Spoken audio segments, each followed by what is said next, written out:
Okay, so now we're going to talk about thyroid disorders in pregnancy. Hyperthyroidism is actually rare in pregnancy, but if someone has it, they might miss it because some of the symptoms are similar to early pregnancy symptoms. If someone has hyperthyroidism in pregnancy, there's an increased risk for miscarriage, preterm birth, stillbirth.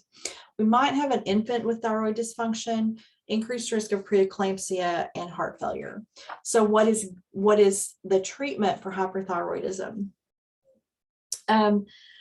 The meds that treat hyperthyroidism all have some fairly significant toxicities. And so treatment depends on what stage of pregnancy and on some other health things for the mother.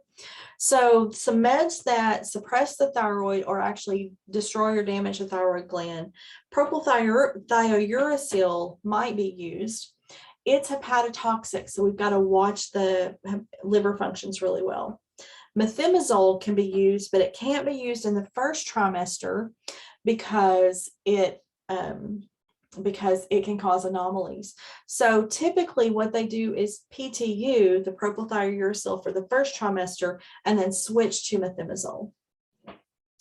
Beta blockers have been used to control maternal symptoms.